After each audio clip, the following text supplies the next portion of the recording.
tere! Teen ettepaneku täpselt seal, kus sa oled, võtta ette üks tekst, mis on tõlgitud roboti poolt kreeka keelest. Autor on Konstantina Popoluglu.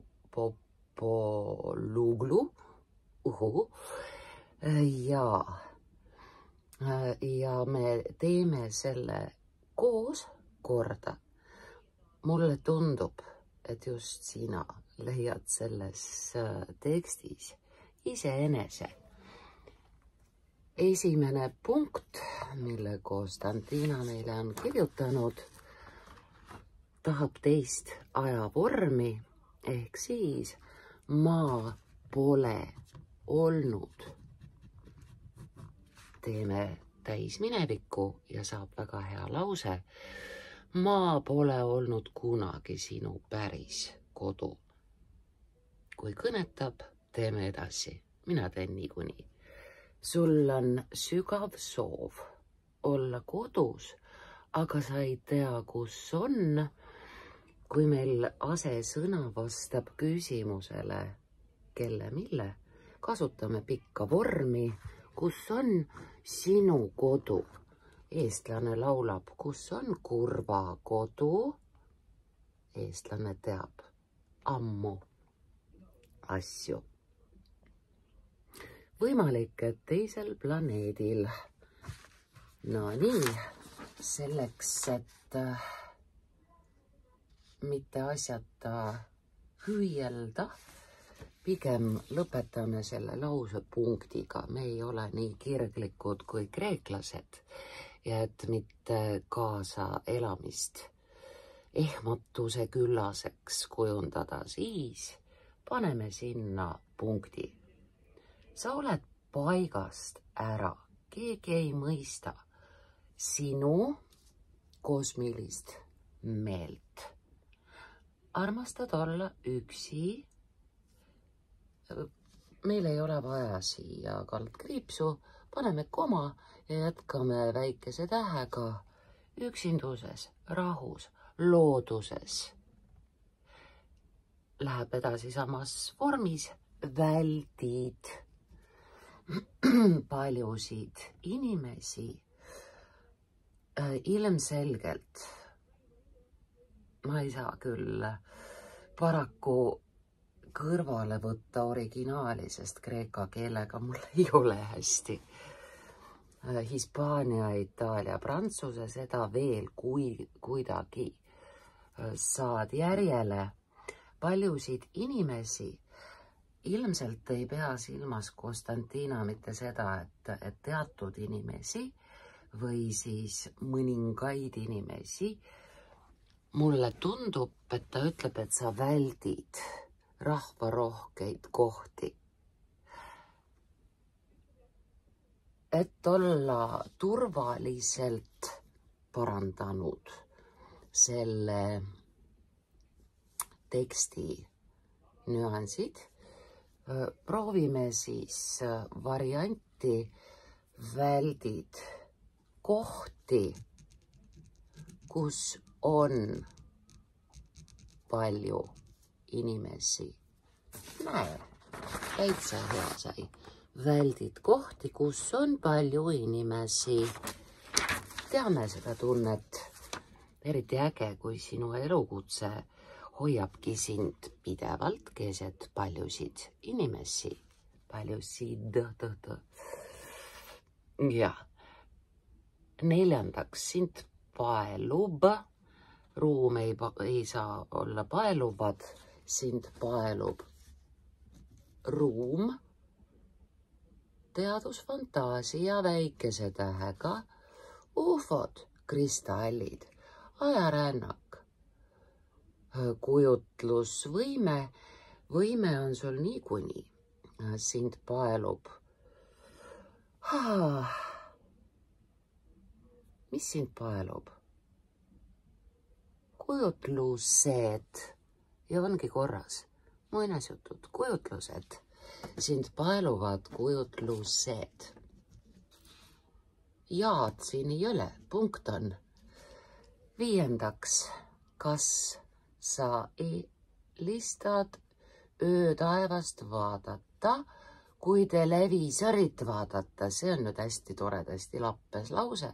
Mulle meeldib, kui saab palju teha.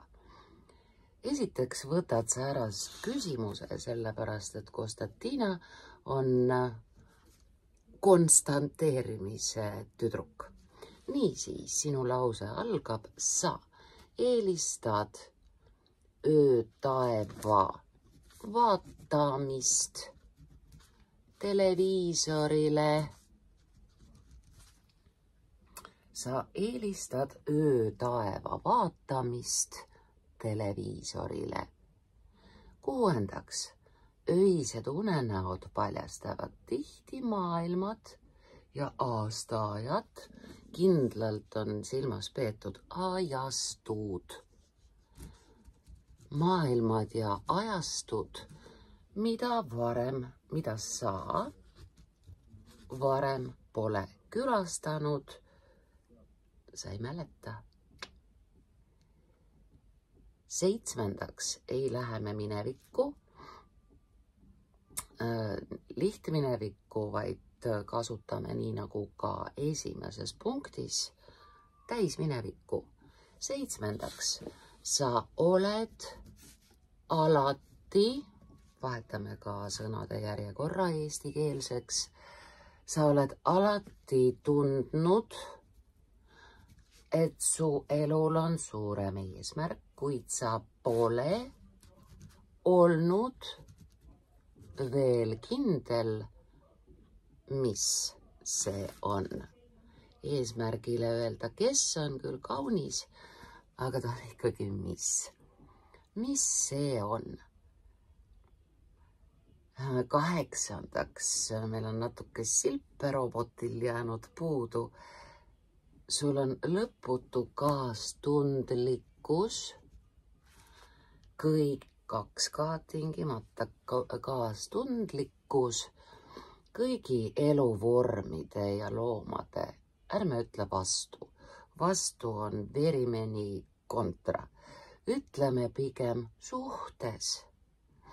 Sul on lõputu kaastundlikkus kõigi eluvormide ja loomade suhtes. Sul on eriti duaalne mõistus ja suudad tajuda teiste inimeste, loomade, kohtade ja esemete energiaid ja emotsioone. Sedapuhku robot tõlkis asjad tagurpidi, absoluutselt vastupidi. Duaalne, see tähendab hea, halb, must, valge. Robot ei leidnud üles sõna empaatiline. Sul on eriti empaatiline. Mina kirjatoimetajana, keeletoimetajana kirjutan selle servale, sellepärast et siia vahele sigrimigrides see korrektsioon ei ole loetav. Niisiis kirjutan serva peale 9. punktis, et sul on eriti empaatiline. See asi. 10. Sinu elu on täis. Robot tahtis teha asja väga eestikeelseks ja läks omadega võssa. Kaasaegsus, sünkroonsus. Selle me jätamegi sünkroonsuseks sel lihtsal põhjusel, et see ongi termin. Sünkroonsust ehk seda, kui sa mõtled millelegi ja autoraadio hakkab sellest rääkima. Kui sa mõtled kellelegi ja see keegi messab või helistab, kui sa näed samu numbreid, samu sünkroonsusi, sa kavatsed midagi teha ja see miski hakkab juba ise ennast tegema.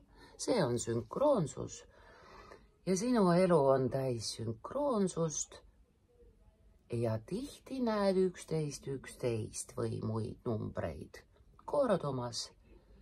Tihti koged déjà vu'd, siin on miski untsus, see kirjutatakse prantsuse keeles déjà juba, vu näinud. Déjà vu me kirjutame niiviisi, aga nii Tõnis Mägi laulus déjà vu kui oma eestikeelsetes tekstides me võime selle transkribeerida ka sedasi, nagu déjà vu ütleme, võime kirjutada ka, eestlane ütleb täistallaga veel déjà vu, uhuu. No nii, déjà vu. 11.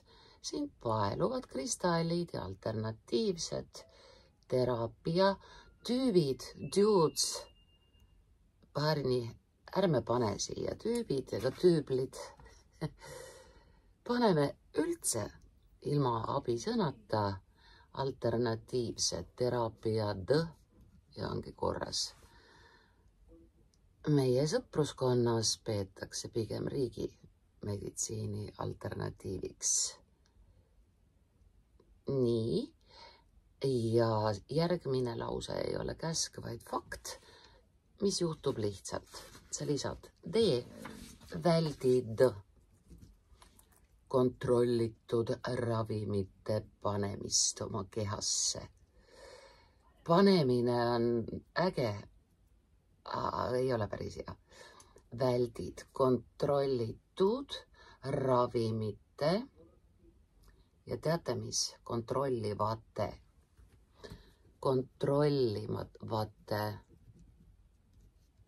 ravimite sissevõtmist ja ongi korras, siis ei pane. Sissevõtmine on üks sõna. Väldid kontrollivate ravimite sissevõtmist. Sa otsid pidevalt vaimseid mitmus teadmisi ja oled kinnisideeks. Sul on, aitäh, jah, sina ei ole kinnisidee, sul on kinnisidee viia oma keha ja vaim kõrgema, võtame siit käände lõpu ära, kõrgema teadlikkuse seisundisse. Tubli robot, Konstantina rõõmustab. 13.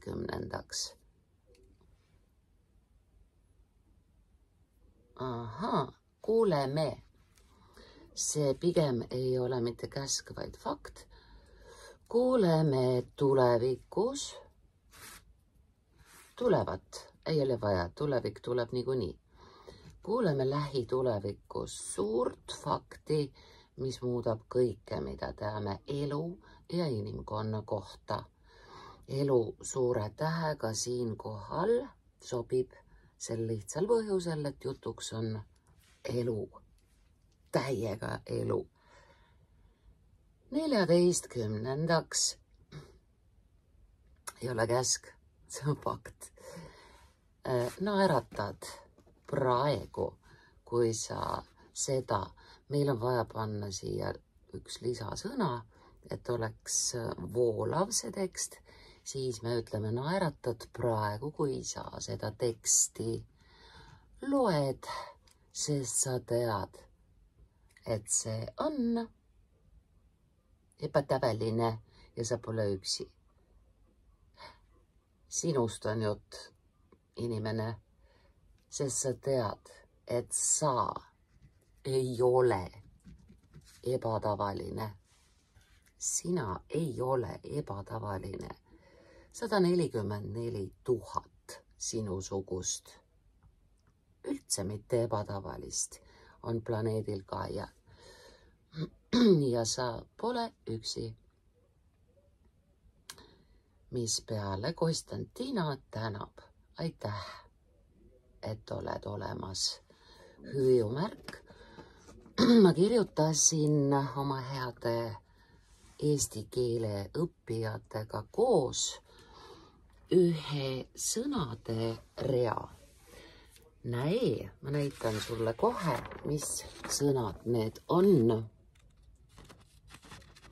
Need sõnad näitavad eestlase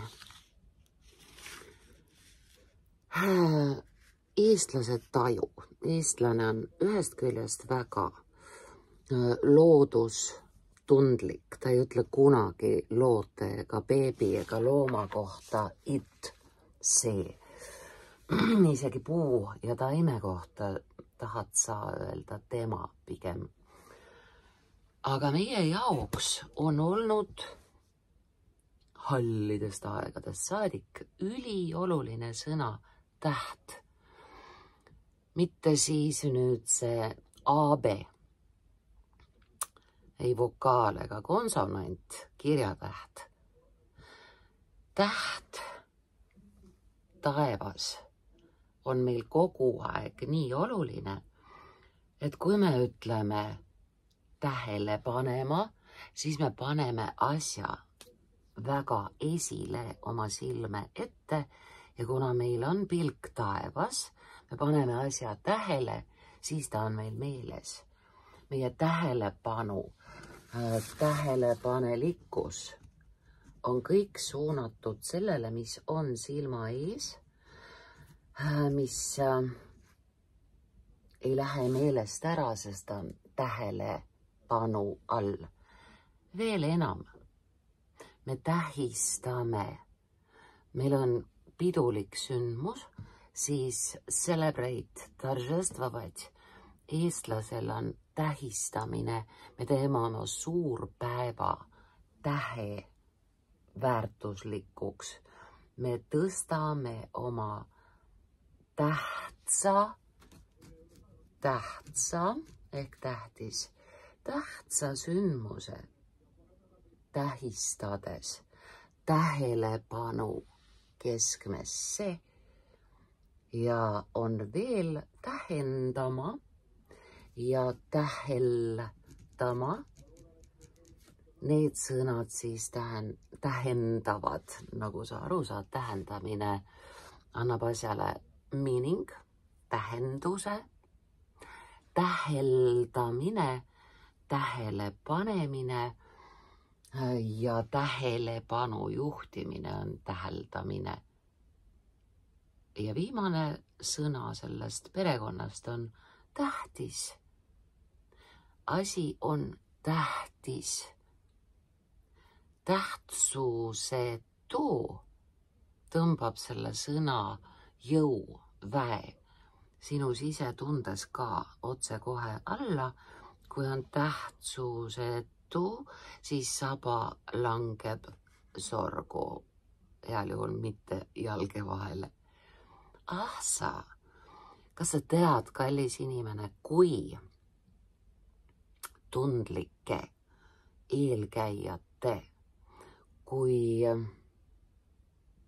teadlike täheseemnete, täheinimeste loodud on eesti keel, mille jäädvustas, kinnistas ja tõi meieni armas kallis Liidia Koidula.